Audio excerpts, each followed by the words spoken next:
আল্লাহর নবী রাহমাতুল লিল আলামিন, মায়ার নবী গর্ভে আসার পর মা আমেনা বলেন, আমি যখন কূপের সামনে যাইতাম কূপ থেকে পানি তোলা লাগতো না। আমি যখন কূপের সামনে যাইতাম সাথে সাথে পানিগুলো উপরে উঠে যাইত।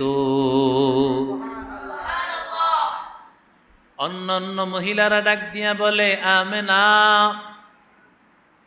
যেও না, একটু দাঁড়াও, তুমি যতক্ষণ পর্যন্ত থাকো মা আমেনা, আমেনা তুমি থাকলে আমাদের কষ্ট করা লাগে না, বালতি ফালাইয়া সেখান থেকে পানি উঠানো লাগে না, বরং অটোমেটিক পানি উপরে উঠে যায়।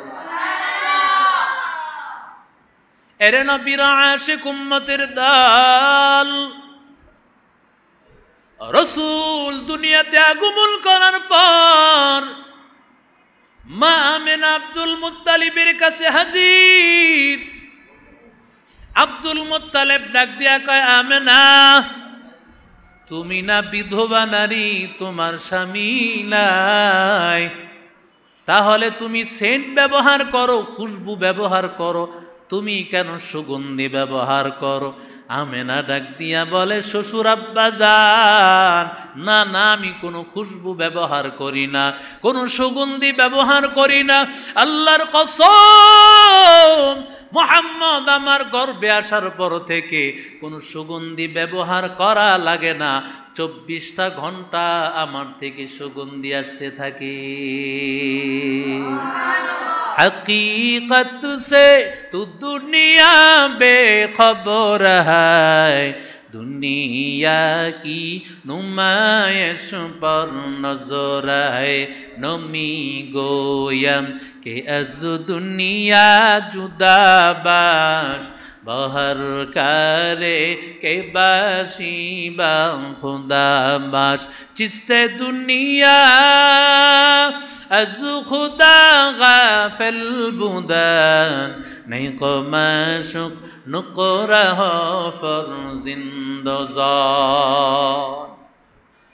এরে আল্লাহর বান্দা, আমার নবী আগমন করার পর, আল্লাহর নবী দুনিয়াতে আগমন করেছেন। নবীজি দুনিয়াতে আগমন করার পরে সেজদায় চলে গেছেন। আল্লাহু আকবার বলেন। নবীজি আয়েশা সেজদার মধ্যে চলে গিয়েছেন। পৃথিবীর কারো জন্য এটা সম্ভব হবে না। মিলাদুন নবী কিভাবে পালন করবি? পালন করতে হইলে নবী যেইভাবে করেছেন সেইভাবে পালন করতে হবে। নবীর মতো কারো পক্ষে পালন করা সম্ভব হবে না। আল্লাহর নবী সেজদায় আসার পর আমার মায়ার নবী রাহমাতুল লিল আলামিন সেজদায় নবী যাওয়ার পর শুধু সেজদায় গিয়েছিল তা না, আমার নবী লম্বা সময় সেজদায়, আমার নবী আসমানের দিকে সেজদা থেকে লম্বা সময় পরে ওঠার পরে আঙ্গুল শাহাদাত আঙ্গুলিটা আসমানের দিকে উঠাইছেন। সুবহানাল্লাহি সুবহানাল্লাহি ওয়ালহামদুলিল্লাহি ওয়ালা ইলাহা ইল্লাল্লাহু আল্লাহু আকবার। ও আল্লাহর বান্দা তাকাইয়া দেখ, আমার মায়ার নবীর সর্বপ্রথম জবান দিয়া বের হয়েছে তাসবিহের আওয়াজ, জিকিরের আওয়াজ। আমার মায়ার নবীর জবানে সর্বপ্রথম আমার মায়ার নবী জিকিরের আওয়াজ দেয়। সর্বপ্রথম আমার মায়ার নবী সাজদায় যায়। আল্লাহর নবী উম্মতকে জানায় দেন, ও দুনিয়ার উম্মতের দল, আমি নবী তোমাদেরকে চিনব না যদি তোমরা নামাজি না হও। মকুন সুসুতি নামাজে পাঞ্জে গানা, ফাওয়াইলুল লিল মুসাল্লিনাল্লাযীনা মুমিনারা ইনামাজ ইমদাদে দা ইস্তাঈনু আয়াতে কুরআন বখা আয়াতে কদ আফলাহারা ইয়াদিকুন গাউর কুন্দর মানি আজদিল সাদিকুন। আল্লাহর নবীর জন্মগ্রহণের সময় যা যা হয়েছে পৃথিবীর কারো পক্ষ কি সম্ভব?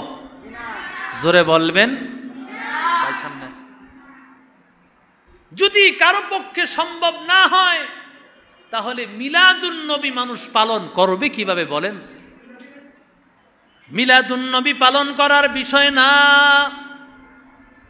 মিলাদুন নবী আলোচনা করার বিষয় আমার মায়ার নবীর শান। যেই নবী দুনিয়াতে আগমন করেছেন এত সম্মানিত আমার মায়ার নবী, যেই নবীর জন্মটাই আল্লাহ এত সুন্দর করে করেছেন, এই জন্মটা পৃথিবীর কোনো মানুষকে দূরের কোনো নবীকে কোনো মানুষকে দূরের কথা অন্য কোনো নবী রাসূলের বেলায় সেটা হয় নাই। আমার নবীর বেলায় যা হয়েছে পৃথিবীর অন্য কোনো নবীর বেলায় তো হয় নাই, আর সাধারণ মানুষের বেলায় তো হবে দূরের কথা। ঠিক কিনা জোরে বলে? সব মানুষ থেকে পৃথিবীর সব কিছু থেকে আলাদা আমার নবী। কথা বলেন ঠিক কিনা? আল্লাহর রসুলের চেহারাটা কোরআন শরীফ চেহারার দিকে তাকায়া থাকলে যেন তাকায়া থাকতে মনে চায়, বারবার তাকাইলে মনে হয় আগের যেই সৌন্দর্য তার চাইতে আরো বেশি বেড়ে গেছে। আল্লাহু আকবার।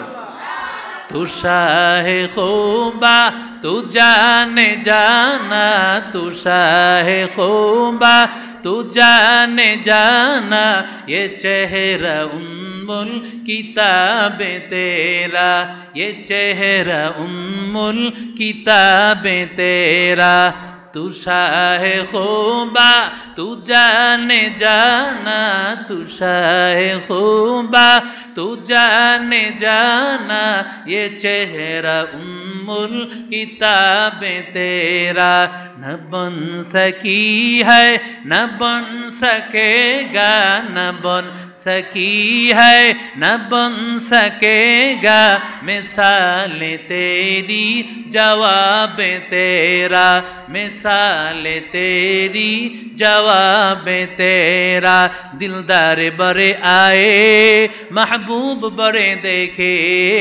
दिलदार बड़े आए महबूब बड़े देखे, सब देखे मगर तेरे सब देखे, सब देखे मगर तेरे कदमों में भी पड़े देखे, न बन सकी है न बन सकेगा, न बन सकी है न बन सकेगा, मिसाल तेरी जवाब तेरा, मिसाल तेरी जवाब तेरा। जोरे बोलें अल्लाहु अकबर।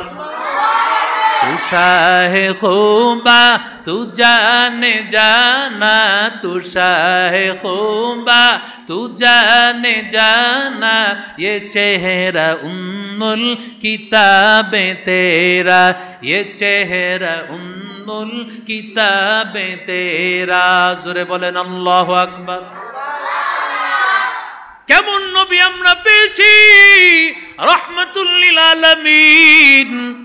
যেই নবীর চেহারা দেখলে অমুসলিমরা মুসলমান হয়েছে, বলে এত চেহারা সুন্দর, যেই নবীর চেহারা এত সুন্দর ওই নবী কোনোদিন মিথ্যাবাদী হতে পারে না। কথা বলেন না কেন? যেই নবীর চেহারা এত সুন্দর ওই নবী কোনোদিন মিথ্যাবাদী হতে পারে না। ও আল্লাহর বান্দারা, আল্লাহ তাআলা বলেন কুল ইন কুনতুম তুহিব্বুনাল্লাহ ফাত্তাবিউনি ইউহিব্বুকুমুল্লাহু ওয়া ইয়াগফির লাকুম যুনুবাকুম ওয়াল্লাহু গফুরুর রহিম।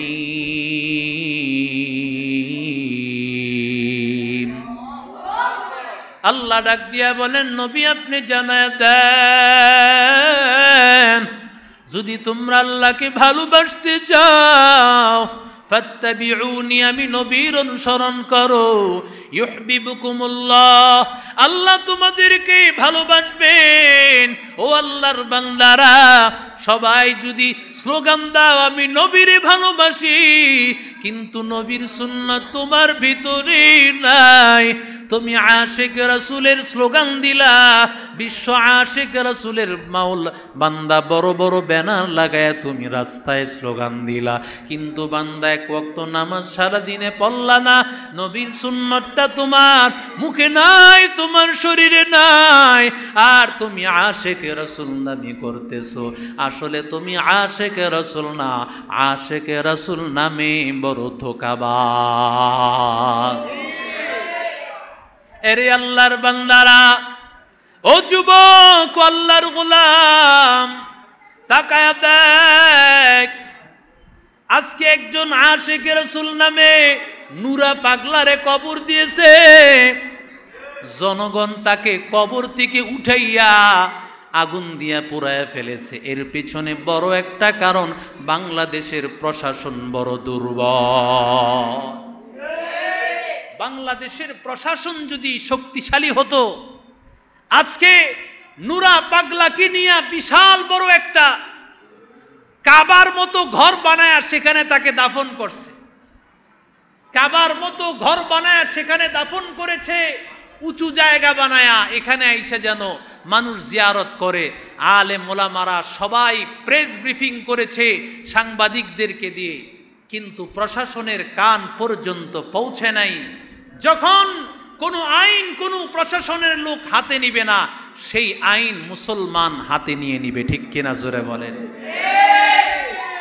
নুরা পাগলার এই লাশ পুরানোর দ্বারা পরিষ্কার হয়ে গিয়েছে বাংলাদেশের ভবিষ্যৎ। পরিষ্কারভাবে শুনে রাখেন, আগামীর বাংলাদেশ যদি ইসলামের বিপক্ষে যায় কারো রক্ষা হবে না। কথা বলেন না কেন?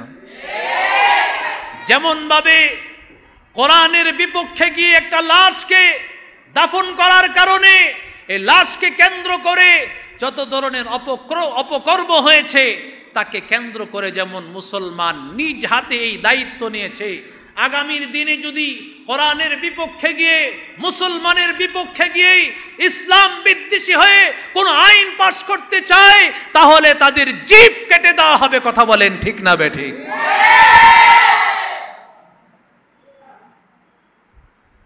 গতকালকে হাটাজারি মাদ্রাসা এখনো রক্তাক্ত।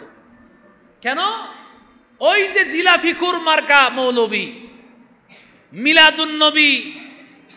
মিলাদুন্নবীর আগমন, রসুলের নাকি জন্ম হয়েছে 12ই রবিউল আউয়াল, অথচ 12ই রবিউল আউয়াল প্রসিদ্ধ মত অনুযায়ী রসুল জন্মগ্রহণ করেছে, এটা বিশুদ্ধ মত নয়।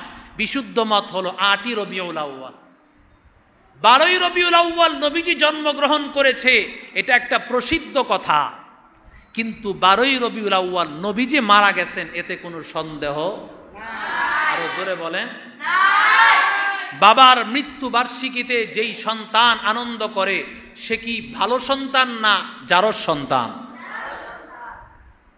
এক তো মিলাদুন নবীর মিছিল করেছে, শুধু এতটুকু ক্ষান্ত হয় নাই, উম্মুল মাদারিস হাটাজারি মাদ্রাসা চট্টগ্রাম, আমাদের কওমি অঙ্গনের বাংলাদেশের যতগুলো কওমি প্রতিষ্ঠান আছে, এগুলোর মূল আল্লামা আহমদ শফি, আল্লামা বাবুনগরী, আল্লাহর ওলিরা ওখানে ঘুমায় আছেন। সেখান থেকে হাজারো লক্ষ লক্ষ আলেম পয়দা হয়েছে।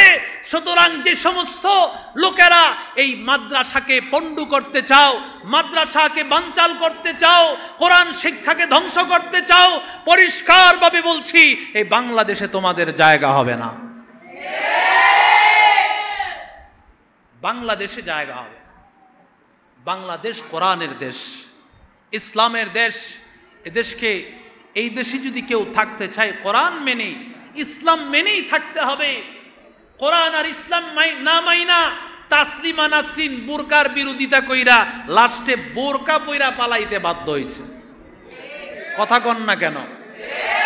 রাতের আধারে তাসলিমা নাসরিন কম বলে নাই, আলেমদের বিরুদ্ধে অনেক বলছে, বোরকার বিরুদ্ধে। লাস্টে আল্লাহ কয়, যেই জিনিস নিয়ে তুই বিরোধিতা করছস তরে সেটাই পরায় আমি ভাগায়া দিমু। সে লাস্টে সে বোরকা পইরা রাতের আধারে পালাইতে বাধ্য হয়েছে। ঠিক কিনা জোরে বলে?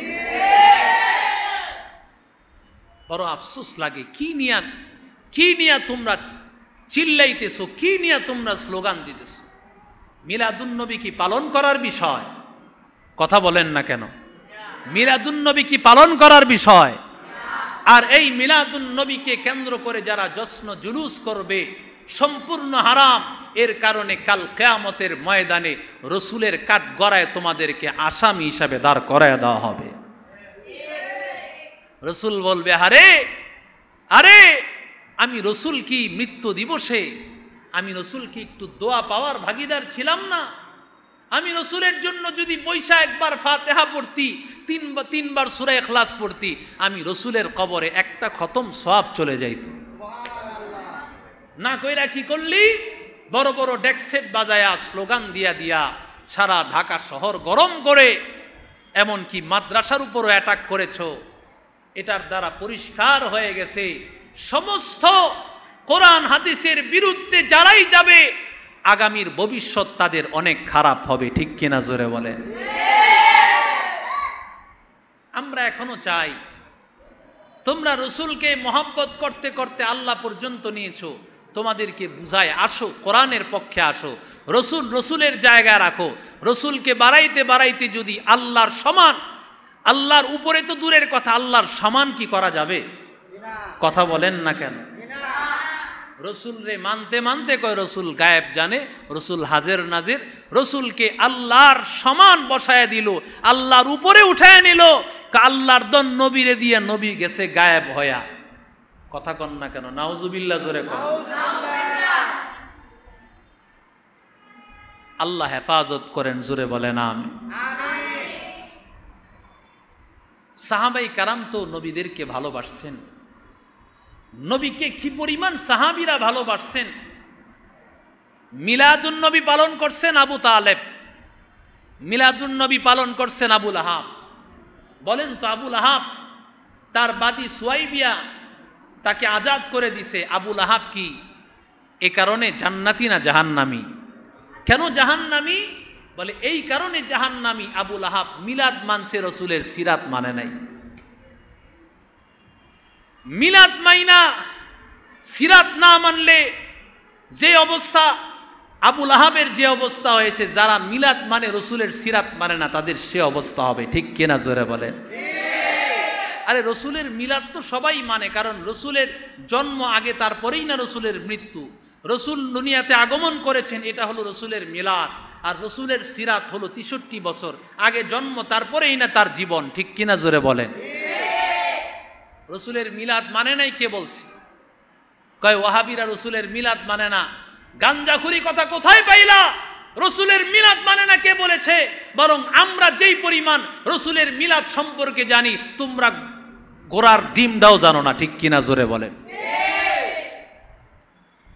রসুলের মিলাদ সম্পর্কে আলোচনা করলে সওয়াব হবে, রসুলের সিরাত সম্পর্কে আলোচনা করলে সওয়াব হবে, রসুলের মিলাদ সম্পর্কে আলোচনা করলেও সওয়াব হবে। তবে রসুলের এই মিলাদ উম্মত পালন করতে পারে না, শুধু রসুলের এই মিলাদকে উম্মত শুধু আলোচনা করতে পারে। ঠিক কিনা জোরে বলে? মুসলমান ইমানদার রাহমাতুল লিল আলামিন বলেন, লা ইউমিনু আহাদুকুম হাত্তা কুনা হাব্বা ইলাইহি মিন ওয়ালিদিহি ওয়া ওয়ালাদিহি ওয়ান নাসি আজমাইন।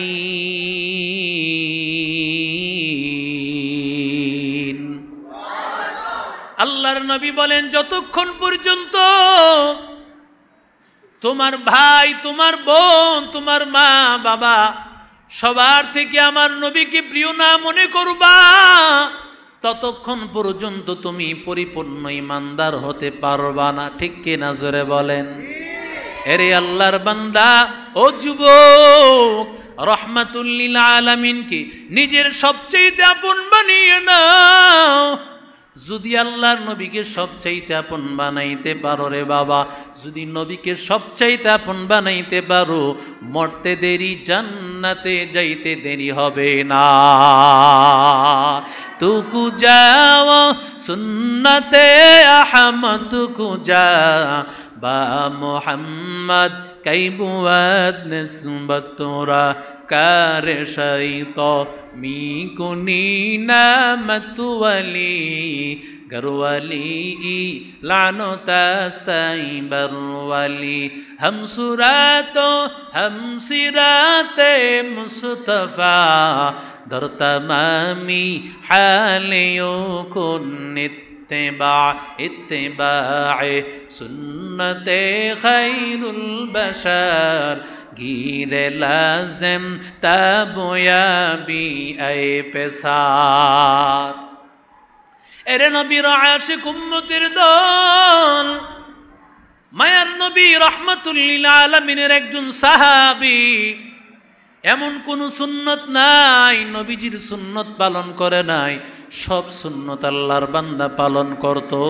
রসুল কিভাবে খাইতেন সেভাবে সে খাইতো, রসুল কিভাবে ঘুমাইতেন সেইভাবে আল্লাহর বান্দা ঘুমাইতো, রসুল কিভাবে হাঁটতেন আল্লাহর বান্দা সেইভাবে হাঁটতেন। ওরে আল্লাহর বান্দা সব সময় রসুলের সুন্নত অনুযায়ী চলতো, তার চলাফেরা হাঁটা সব কিছু রসুলের সুন্নত অনুযায়ী হইতো। আল্লাহর বান্দা আল্লাহর নবী রাহমাতুল লিল আলামিন ডাক দিয়ে বলে, রে সাদ, ও সাদ বিবাহ করেছো, কারণ আন-নিকাহু নিসফুল ঈমান, বিবাহ করা হলো ঈমানের অর্ধেক। যেই বান্দা বিবাহ করবে না তার ঈমান আমল আখলাক অনেক হলেও তার ঈমান অর্ধেক, বিবাহ করার দ্বারা বাকি অর্ধেক হয়। ও আল্লাহর বান্দারা, আল্লাহর নবী সাদ সালামীকে ডাক দিয়া বলে, রে সাদ বিবাহ করেছো রে সাদ। সাদ ডাক দিয়া বলে, রে পয়গম্বর আমি আপনার সব সুন্নতের উপর আমল করেছি গো পয়গম্বর, কিন্তু এই সুন্নতের উপর কিভাবে আমল করব? আপনি কি আমার দিকে তাকায় দেখেন না, এমন কালো সাহাবীর কাছে কে বিবাহ দিবি? শুধু কালার কালা না, পাইত্তার তলার মতো কালা। আমারে দেখতে আইলে বলবে আমারে দেখার দরকার নাই, পাইত্তার তলা দেখিলাও। কথা বলেন ঠিক না বেটি? পাতিলের তলার মতো কালো সাদে সালামি। সাদে সালামিকে পয়গম্বর ডাক দিয়া বলেন, ও সাদ তুমি বিবাহের প্রস্তাব কাউকে দিয়েছো নাকি? বলে না না, বিবাহের প্রস্তাব আমি কাকে দিব? চেহারা দেখতে বড় কালো, টাকা পয়সা নাই, কারণ কালো মানুষের কাছে বিবাহ দিতে চায় না। হ্যাঁ, কালো হয়ে যদি টাকা পয়সা হয় তাও দেয়, তো আমার তো কালো আবার টাকা পয়সাও নাই, কে আমার কাছে বিবাহ দিবে? ওরে আল্লাহর বান্দাদের দল, সাদে সালামীকে ডাক দিয়া বলে, রে সাদ তোমার পরিচিত আত্মীয় স্বজনের মধ্যে কেউ আছে নাকি? বলে হ্যাঁ, আমার একজন চাচা আছে, তার মেয়েটা বড় সুন্দরী। ও আল্লাহর বান্দা, তার নাম হলো উকবা ইবনে আমের। উকবা ইবনে আমের সাকাফি। আল্লাহর বান্দা রাসূল বলেন, উকবা ইবনে আমের সাকাফি কি এখানে আছে নাকি? বলে না। বলে তার মেয়েটা অনেক সুন্দর, শুনেছি তার মেয়েটাকে হুরে গিলমান বলা হয়, হুরে মদিনা।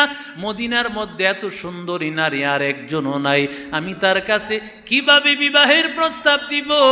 পয়গম্বর বলেন, যদি এখানে থাকতো তাকে এখানেই প্রস্তাব দিতাম, যেহেতু এখানে নাই আমার কাছ থেকে প্রস্তাব নিয়া নাও, এই প্রস্তাবটা তুমি গিয়া তার বাবার কাছে দিবা।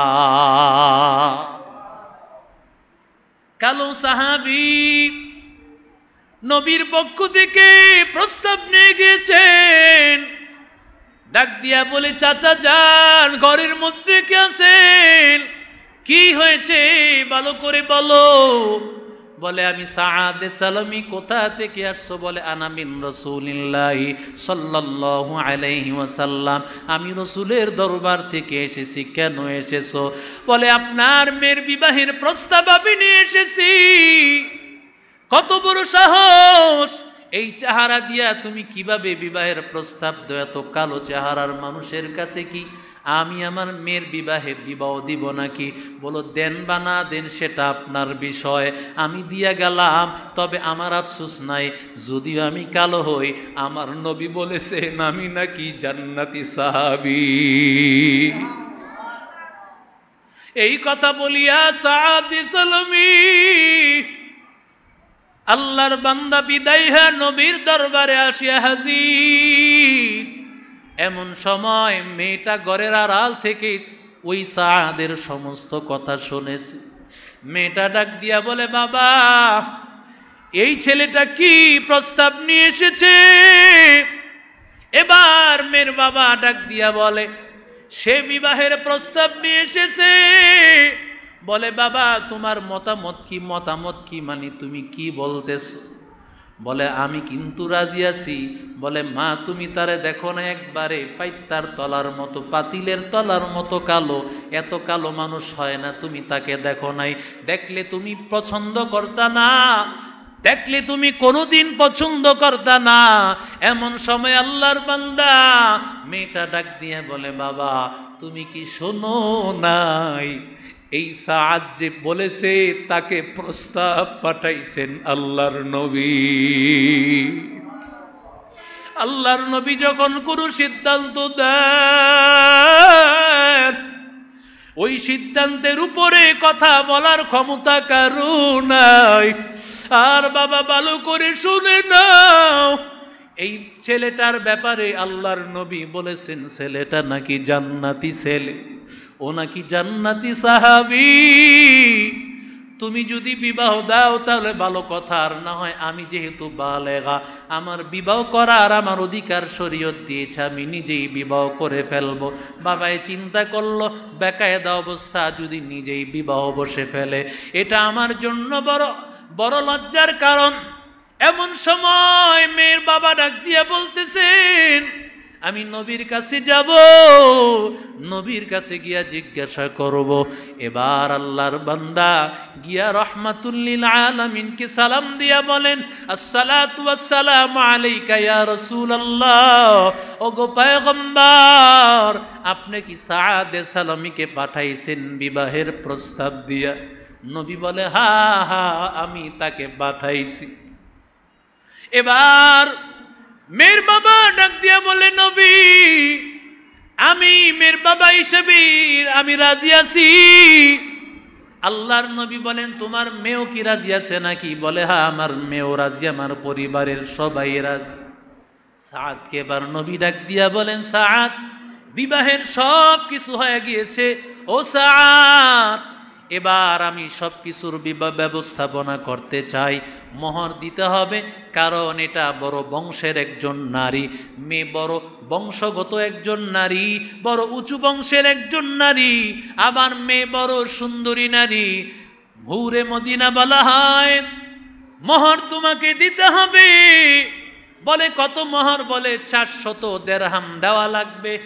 সাদ কয়, নবী 1 টাকাও তো আমার কাছে নাই। সুবহানাল্লাহ কর। 400 টাকা দূরের কথা, 1 টাকাও। আল্লাহর নবী ডাক দিয়া বলির, সাদ তুমি ওসমান গনির কাছে যাও, সেখানে গিয়া বলবা আমি নবী বলেছি 200 দিরহাম তাকে দেওয়ার জন্য। ওসমান গনি রাদিয়াল্লাহু তাআলা আনহুর দিরহাম চাইবা। আব্দুর রহমান ইবনে আউফ পয়গম্বরের আরেকজন ধনী সাহাবী, তৎকালীন সময়ে তার 1000 ঘোড়া ছিল। এক একটা ঘোড়া বর্তমান সময়ের দামি এক একটা গাড়ির সমান। 1000 ঘোড়া ছিল, 10,000 ছাগল তার ছিল। আর আল্লাহর বান্দা তৎকালীন সময়ে যে ক্যাশ ছিল 20 কোটি 10 লক্ষ দিনারের মালিক সে ছিল। 20 কোটি 10 লক্ষ দিনারের দাম বর্তমানে কত হবে? ঢাকা শহরের সবচেয়ে বড় ধনী। সুবহানাল্লাহ। রাসূল বলেছেন, আব্দুর রহমানের কাছে যাও, তার কাছে গিয়া 200 চাইবা, ওসমানের কাছে গিয়া 200 চাইবা, 400। সাদ সালামী ওসমানের কাছে গিয়া হাজির। ও ওসমান, নবী বলেছেন 200 দিরহাম দেওয়ার জন্য আল্লাহর নবীর কথা শুনিয়া ওসমান 200 দিলেন, আরো বাড়ায়া দিলেন। আব্দুর রহমান ইবনে আউফ পয়গম্বরের কথা শুনিয়া তিনি আরো বাড়ায়া দিলেন। আল্লাহু আকবার বলে।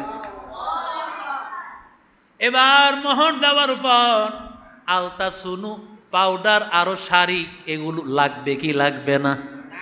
আল্লাহর নবী ডাক দিয়া বলে, ও সাদ, তোমার স্ত্রীকে সাজানো গুছানোর জন্য তো আরো কিছুর প্রয়োজন আছে, আরো 200 দিরহাম দরকার। এবার তুমি যাও, আমার একজন গরিব সাহাবী হযরত আলীর কাছে যাও। আলী কেমন গরিব, আলী একদিন ক্ষুধার তাড়নায় বাহিরে ঘোরাফেরা করতেছেন। এমন সময় আল্লাহর নবী ডাক দিয়া বলতেছেন, আলী কেন বাহিরে ঘোরাফেরা করতেছ?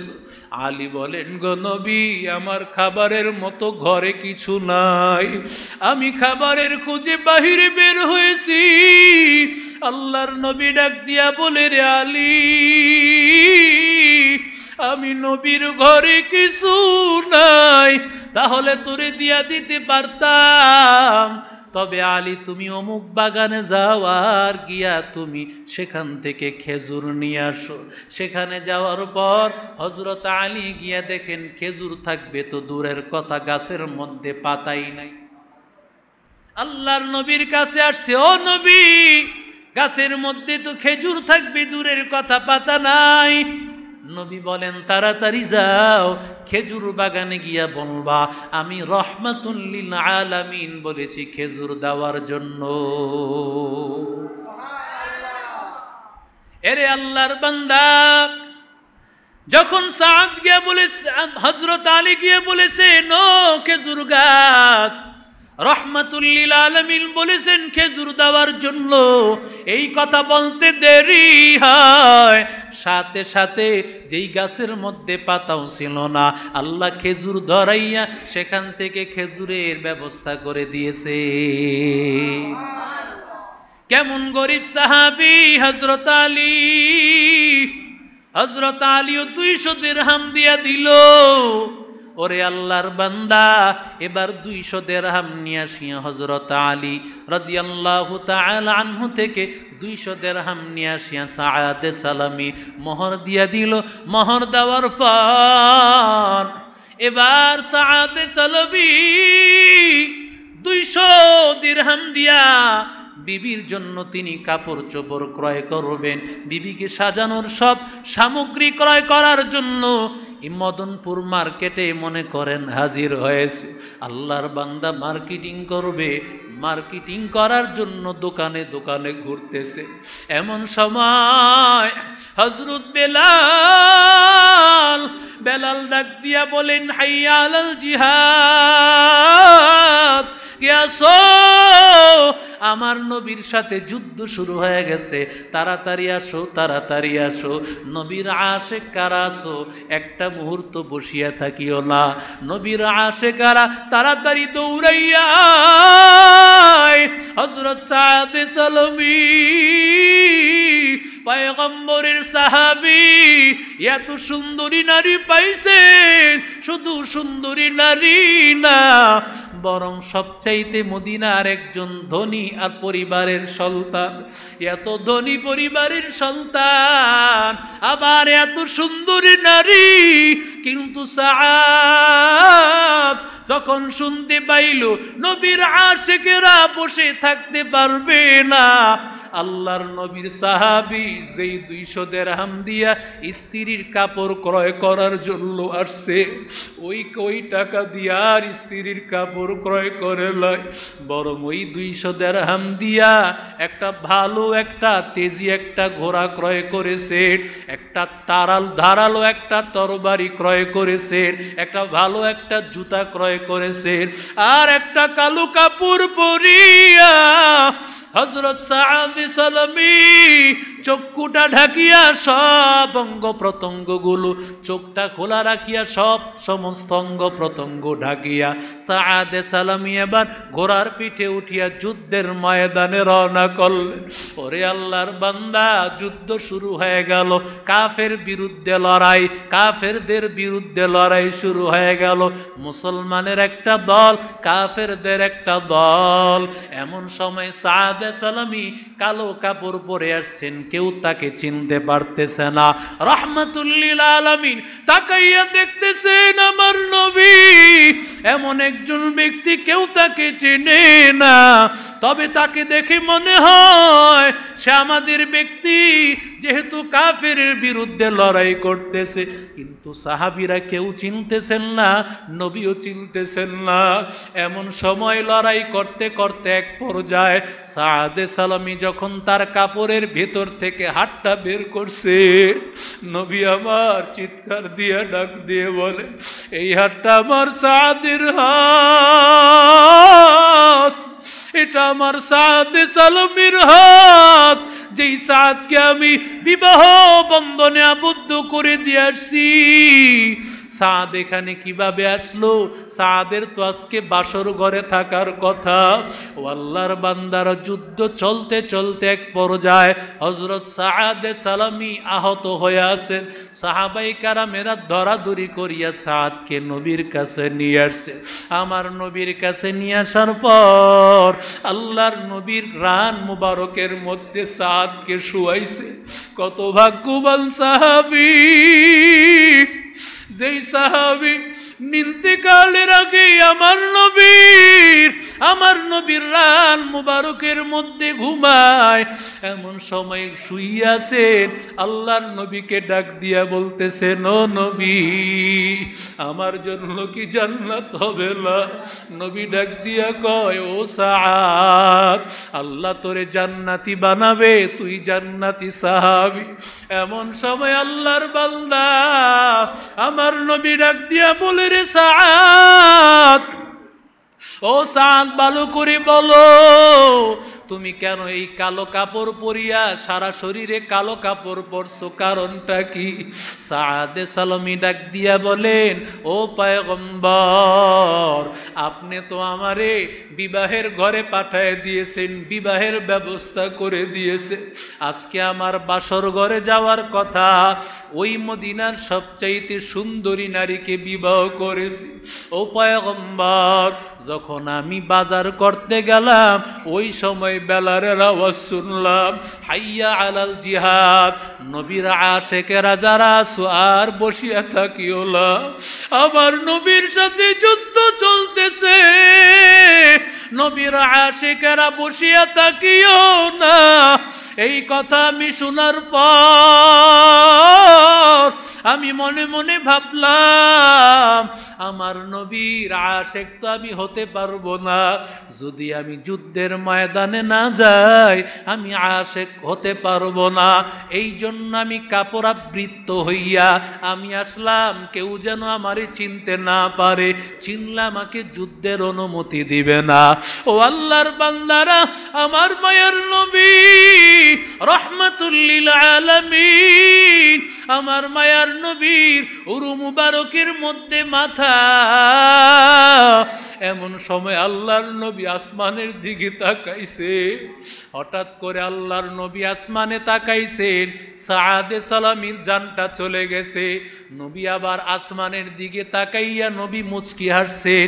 কিছুক্ষণ পরে নবী মাথাটা ঘুরায় ফেলছেন, আর নবী বলেন, কদ ওয়াজাবাত, কদ ওয়াজাবাত। কিছুক্ষণ পরে নবী বলেন, ওয়াসালাল ওয়াসালাল হাউজ, ওয়াসালাল হাউজ, ওয়াসালাল হাউজ। সাহাবায়ে কেরাম নবীর কাছে বলেন, ও নবী, আপনি কেন আসমানের দিকে মাথা উঠাইয়া, ও নবী, আপনি কেন মুচকি মুচকি হাসলেন, কারণটা কি? পয়গম্বর ডাক দিয়া বলেন, আসমানের দিকে তাকাইয়া মুচকি মুচকি হাসার কারণ হলো, আসমানের দিকে তাকাইয়া মুচকি মুচকি হাসার কারণ হলো আমার সাআদ সালামি সাআদের লাশটা নেওয়ার জন্য, সাআদের লাশটা নেওয়ার জন্য আসমান থেকে হুর আর গেলমান জান্নাত থেকে আসছে, আর তার লাশটা নিয়ে কারাকারি শুরু হয়ে গেছে। কে কার আগে নিয়ে যাবে, সে বলে আমাকে দাও, সে বলে আমাকে দাও। আমি নবী এই কারাকারি দেখিয়া মুস্কি হেসেছি।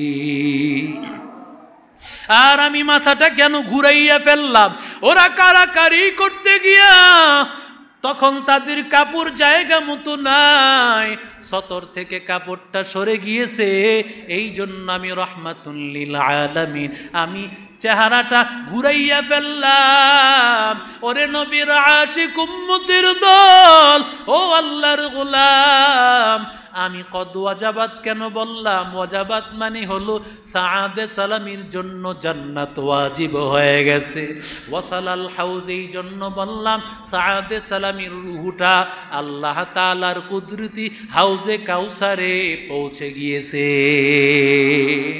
এরে নবীর আশিক উম্মতের দল, আল্লাহ বলেন কুল ইন কুনতুম তুহিব্বুনাল্লাহ ফাত্তাবিউনি ইউহিব্বুকুমুল্লাহ ওয়া ইয়াগফির লাকুম যুনুবাকুম ওয়াল্লাহু গফুরুর রহিম। সাহাবায়ে কারাম আল্লাহর নবীর জন্য নিজের জানটাও দিতে প্রস্তুত ছিল, আল্লাহ তাআলার জন্য নবীর জন্য নিজের জানটাও কোরবানি করেছেন। ও আল্লাহর বান্দারা, এজন্য আজকে থেকে ওয়াদা করো আর নবীর বিরুদ্ধে যাব না, আল্লাহ তাআলার বিরুদ্ধে যাব না, সব সময় কোরআনের পক্ষে থাকবো, নবীর আদর্শে থাকবো। আল্লাহ আমাদের সবাইকে তৌফিক দান করেন, জোরে বলেন আমিন। আল্লাহ আমাদের সবাইকে কবুল করেন, জোরে বলেন আমিন। আল্লাহ তাআলা